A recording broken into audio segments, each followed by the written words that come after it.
Il y avait mon argent, moi je me vendais la nuit à 500 000. Donc mon manager, tu payes combien? Il dit 2 millions chacun, 4 millions ce soir. Mon manager a été choqué. Maintenant il vient me dire, que, ils disent 4 millions, hein, que on mon était affolé, il dit 4 millions pour une nuit. Tiens! Ça c'est les vrais trucs. Mais il dit, mais il n'y a pas de problème. Qui peut faire ça zone, mais il n'y a rien même. J'avais 17 ans lorsque j'ai commencé à vendre mon corps. Je vais tout vous expliquer. Mes parents ne sont pas riches, ils ne sont pas pauvres. Mes parents sont modestes. Je gagnais toujours de quoi manger. Je n'ai jamais vécu la galère en tant que telle. Mais je suis une jeune fille qui était très envieuse. Moi, c'est-à-dire quand je voyais mes grandes sœurs de 22 ans, 26 ans, je voulais les ressembler. Je voyais les perruques, les sacs et tout. Je voulais en avoir aussi. À 17 ans, ce n'était pas de mon âge. Mes parents ne pouvaient pas se permettre de me donner. Mais moi, tellement je suis audacieuse, négativement, j'ai voulu avoir aussi. C'est comme ça que j'ai commencé à côtoyer les résidences. Quand on devait aller à l'école, moi je vais dans les résidences, je vais me promener, je vais gérer des trucs là-bas. Quand je fais ça avec les gens, ils me donnent de l'argent. Et ça a commencé à devenir mon quotidien parce que j'ai commencé à avoir l'argent vite. Et comme ça, je ne partais plus à l'école, mais je faisais croire à mes parents que je partais à l'école. J'ai fait ça jusqu'à ce que j'ai l'âge de 26 ans. À 26 ans, j'étais celle là même qu'on recherchait. C'est-à-dire que comme moi là, tu sois moi dans le coin là, tu as dit à tous tes camarades tellement que c'est chic. Il rendait mes clients fous. C'est-à-dire qu'il va dire à son ami aussi veut venir. Arrivé à certain moment, même toutes mes collègues avec qui je faisais ce travail-là, on ne les voyait plus. C'est quand j'arrive dans le coin où on se fait vendre là, en tout cas, c'est moi seulement on veut. Quand ça arrive même que je ne suis pas venue au travail comme ça, là, tout le monde me cherchait mon prénom. Parce que oui, j'étais l'une des tueuses, l'une des vraies badises quand on ne dit pas son nom. En tout cas, il était la Dangoro, la Daichi même de ce mouvement. Arrivé à certain moment, j'ai eu un manager. Le manager en question, c'était un manager qui cherchait toujours les bons pions. Parce que lui, il devait prendre son quota dedans. Donc en esprit, il y avait mon argent. Moi, je me vendais la nuit à 500 000. Donc il mettait pour lui dessus. Donc il faisait tout pour avoir quand même des clients qui payent bien en tout cas. C'est comme ça qu'un jour, je décide d'aller dans l'un des plus grands bars d'Abidjan. Parce qu'il y avait 5 bars où je faisais ça. Mais en tout cas, je ne vais pas faire la publicité ici, mais c'est un bar que beaucoup connaissent. Quand je suis allée dans ce bar-là ce jour-là, j'ai vu 2 grands messieurs rentrer dans le bar. Et quand ils sont rentrés dans le bar, en tout cas, ils sont arrivés avec 2 Range Rover de l'année même. J'étais comme chim. Et puis toutes les filles du bar les regardaient. Tout le monde avait les yeux rivés sur eux. Ils disaient, comment il a fait pour avoir les 2 là même. Mais il y avait un dedans qui me plaisait bien. Donc j'étais plus sur eux. Celui-là, je l'ai eu la nuit là, c'est bon. Hein? Et ça ferait un bon jet. Donc je courais, c'est parti voir mon manager. Il y a 2 gars qui sont rentrés, si tu as vu. Et quand les 2 gars sont rentrés là, les DJ là, c'est leur nom. C'est comme si tous ceux qui sont dans le bar là, ils n'existent plus. C'est des 2 messieurs là sur mon palais. On bisse leur nom, on cite leur nom. Il était affolé, il était là comme ça. Mon manager, il faut te calmer parce qu'il parlait un. Donc il était là, les gens, il était, voilà quoi, là, bas quoi. C'est moi, il maîtrise. Donc quand le manager s'en va parler, lui qui me plaisait le plus là, il dit à mon manager que si on doit gérer là, c'est qu'il doit faire son ami, que lui il est venu son ami. Il ne peut pas faire à part. Donc, le manager a dit, ah, si c'est comme ça, on va trouver une autre go pour ton ami. Et puis, il dit non. S'il doit toucher une go, son ami doit toucher la même go. Il ne peut pas toucher une autre go. Ah, le manager m'a trouvé ça bizarre. Que, ah, comme c'est une go, il dit que non, on veut à 3. Maintenant, le manager, il paye combien? Le manager là, ah, il était bizarre même. Donc, le manager, tu payes combien? Il dit 2 millions chacun, 4 millions ce soir. Le manager a été choqué. Maintenant, il vient me dire, que, ah, ils disent 4 millions, hein. Que on mon était affolé. Il dit 4 millions pour une nuit. Tiens! Ça, c'est les vrais trucs. Mais il dit, mais il n'y a pas de problème. Qui peut faire ça zone, mais il n'y a rien même. Donc, il dit, ok, il y a faille. Donc, après, maintenant, il fallait qu'il aille m'asseoir maintenant. Eh, les gars, je dois aller m'asseoir pour causer un peu. Donc, je me suis assise au milieu. Je suis assise, on s'est salué. Ça m'a fait 2 minutes. Lui qui est à gauche, là, il commence à caresser mes cuisses. Lui qui est à droite, il commence à appuyer mes seins. Mais bon, comme c'est mon travail, c'est ça que quoi. Même dans le bar là, mais pour moi lever, même pour commencer à piper. Donc là, mon cher, il m'en foutait en fait. S'il voulait me faire ce qu'ils veulent. 4 millions, j'ai entendu là. Le reste, c'est pas mon problème. Bon, il était là. Après, ils disent que nous, on va rentrer. Je dis qu'il n'y a pas de problème. Donc, moi, j'ai voulu monter dans la voiture de lui qui me plaisait plus là. Donc, nous, on était devant, puis son ami était derrière. Donc, on partait tout ça dans la voiture même là. Le monsieur est pervers.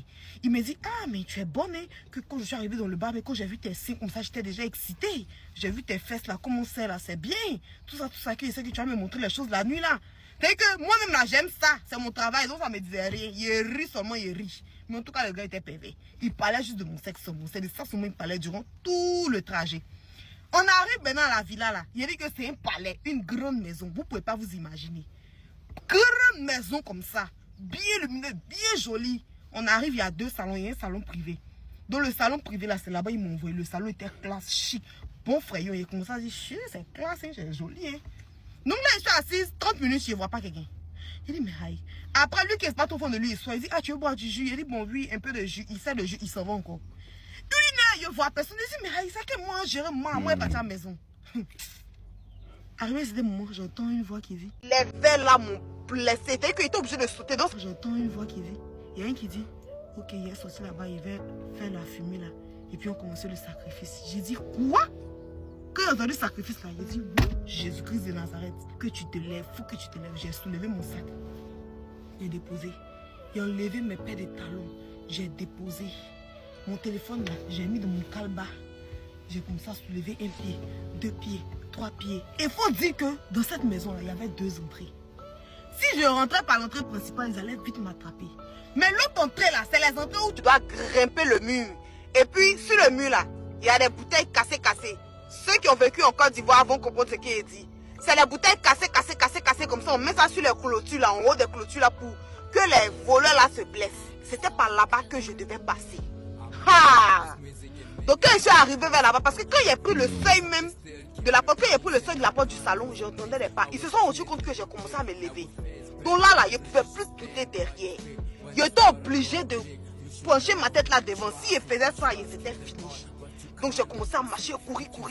Quand je suis monté, j'ai grimpé comme ça là. J'ai dit, les verres là m'ont blessé. C'est-à-dire qu'il était obligé de sauter. Donc ça m'a terrassé sur mes cuisses. Tous mes bras ici là étaient en sang. Quand je suis descendu, j'ai commencé à courir. C'est-à-dire qu'il est tombé par la douleur. Tellement que c'est chaud. Je cours. J'ai vu une première voiture. J'ai dit, ah monsieur, aidez-moi. Quand il a vu ça là, Simon, il a fui en même temps.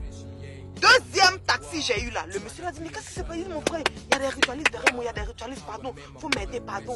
Donc le monsieur a eu pitié, il m'a pris. Il dit, mais qu'est-ce que tu t'en vas où? Il dit, ah, faut m'envoyer. Dès qu'on a dit ça là, derrière moi, il y a 3 voitures.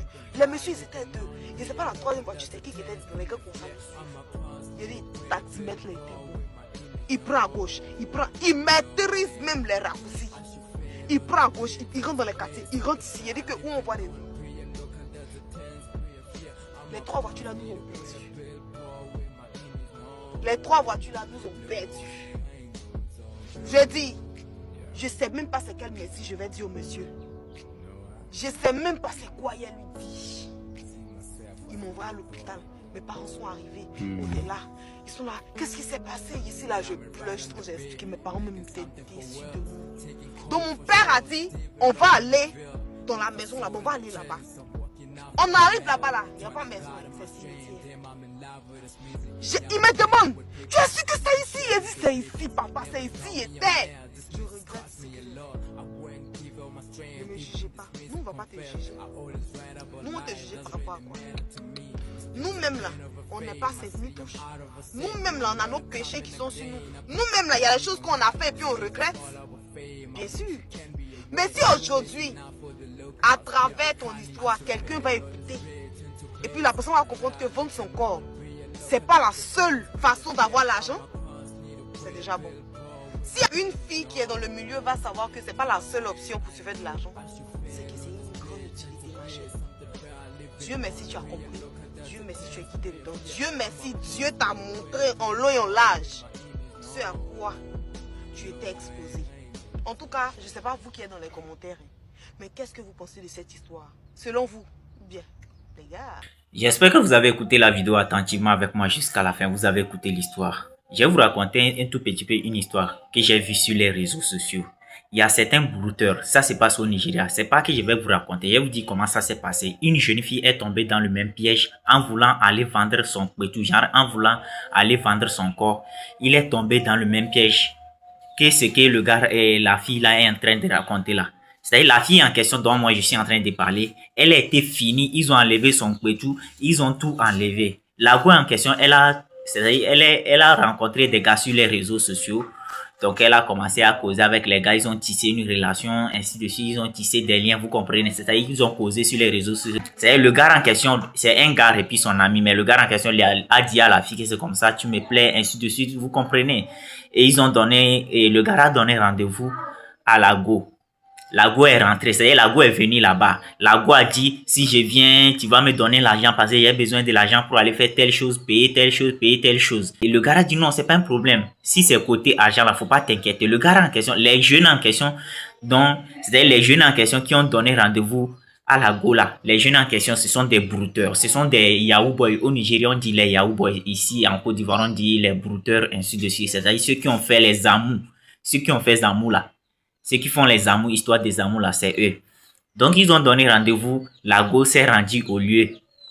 C'est-à-dire le lieu où ils ont donné rendez-vous. La go est allée là-bas. Ils ont pris la go. Ils ont dit, on va aller manger dans tel restaurant, ainsi de suite.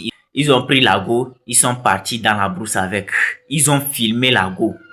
C'est-à-dire eux-mêmes, ils n'ont pas apparu dans la vidéo, mais ils ont filmé la go seul. Ils lui ont enlevé tous ses vêtements. Ils l'ont filmé. Ils ont dit, c'est pas toi qui as dit tu veux l'argent, non. Tu rencontres des gens sur les réseaux sociaux. En même temps, tu commences par les demander l'argent. Aujourd'hui, on va te montrer. La go a commencé à demander pardon. Elle demande pardon, mais ils n'ont pas pardonné. Les gars, ils ont enlevé Kpetu sur la go, ils ont enlevé Lolo. Quand je dis Kpetu, Lolo, vous comprenez. Je suis en train de coder les mots. Ils ont tout enlevé sur la go. Je ne peux pas mettre cette vidéo ici. Donc, je vous mettrai peut-être un lien dans les commentaires ou bien dans le titre de cette vidéo ou bien dans la description de cette vidéo. Pour ceux qui ont le cœur dur pour aller regarder cette vidéo, vous allez regarder. C'est-à-dire le lendemain matin, c'est-à-dire ils ont fini avec la go. Ils ont enlevé Kpetu, ils ont enlevé Lolo, ils ont enlevé Bocho. Quand j'ai dit Kpetu, Lolo, Bocho, vous comprenez. C'est-à-dire ils ont enlevé Kpetu, vous comprenez. Lolo, les devants, Bocho, les derrière, ils ont enlevé tout. Ils ont enlevé aussi le truc là. Ils ont enlevé la tête aussi. Vous comprenez. Donc faites beaucoup attention. Si je fais cette vidéo aujourd'hui, c'est que lorsqu'ils ont fait ça, ils ont publié la vidéo. Vous comprenez, ces gens de personnes, ils s'en foutent. Tant qu'ils n'ont pas filmé eux-mêmes, c'est-à-dire eux-mêmes, ils n'ont pas apparu dans la vidéo. Dès qu'ils finissent de faire ce genre de choses, ils envoient, ils publient la vidéo. Voilà, la go a été finie comme ça. La vie, c'est-à-dire la go, à l'heure là, il n'est plus de ce monde. Ils ont jeté son corps. C'est le lendemain, la police est venue regarder. Et le lendemain, la police est venue regarder tout. Ils ont vu toutes les discussions de lui avec le truc, c'est-à-dire de la fille avec les brouteurs en question. Ils ont vu toutes les discussions, ainsi de suite. C'est que c'est bizarre. Faites beaucoup attention. La fille dont cette femme est en train de raconter dans la vidéo en question, la fille en question, c'est une fille, c'est la jalousie, genre c'est l'envie, envier des personnes. C'est se faire influencer par ses grandes sœurs qui l'a amené dans cette histoire. Voilà, c'est avec la chance même, c'est-à-dire elle est sortie de cette situation. C'est par la grâce de Dieu, elle est sortie dans cette situation. Sinon, elle-même, c'est-à-dire elle-même, elle allait finir comme celle dont je suis en train de parler. Pour ceux qui ont le cœur dur pour regarder la vidéo, vous connaissez déjà mon numéro WhatsApp. Ça sera sur la vidéo. Si vous ne voyez pas un lien dans les commentaires, vous pouvez contacter mon numéro WhatsApp.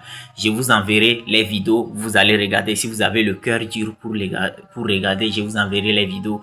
Vous allez regarder. Faites beaucoup attention. Cette vidéo, elle est faite dans le but de vous sensibiliser. De sensibiliser nos jeunes sœurs, nos petites sœurs, nos grandes sœurs. C'est vraiment très important. Arrêtez d'envier les gens. C'est pas tout ce qui brille sur les réseaux sociaux, bien dans la vie, qui est de l'or. C'est pas tout ce qui brille qui est de l'or ici. C'est que le dehors est risqué. Le dehors est dangereux. Je vous répète encore, le dehors est risqué. Le dehors est dangereux. Arrêtez d'envier les gens. Ça ne va nulle part vous amener. C'est-à-dire, ça ne va que vous causer des problèmes. Ça ne va que vous amener des ennuis. Ça ne va que mettre votre vie en danger. Ça va mettre votre vie en danger. Le fait le fait d'envier les gens, de jalouser les gens, ça va vous créer des problèmes. Faites beaucoup attention. J'ai fait cette vidéo dans le but de sensibiliser tout le monde. De sensibiliser. Même les hommes aussi se font mettre dans ce genre de pièges. Les hommes, les petits jeunes gigolos là, qui aiment les vieilles personnes, ainsi de suite là. Eux aussi, ils se font tromper, ils se font piéger par des sugar mommy. Quand je dis sugar mommy, je parle des femmes âgées, un peu riches, ainsi de suite. Eux aussi, ils sont dans les histoires des amours. Donc, elles aussi, elle sacrifie les jeunes hommes. Elle sacrifie les hommes, les hommes qui sont des gigolos, les jeunes gigolos là. Ils sacrifient tout ça là. C'est dans le but de vous sensibiliser. Donc dites-moi ce que vous en pensez dans les commentaires. Pour ceux qui veulent avoir un compte TikTok monétisable ou bien une chaîne YouTube monétisable, veuillez me contacter. Vous avez déjà mon numéro sur WhatsApp. Mon numéro WhatsApp sur la vidéo, c'est le +228 98 09 96 31. +228 98 09 96 31. Si vous voulez avoir des comptes TikTok monétisables ou bien des chaînes YouTube monétisables, contactez-moi tranquillement et puis on va gérer ça par WhatsApp. C'est de ça qu'il s'agit. Que Dieu vous bénisse. On se dit à la prochaine et ciao.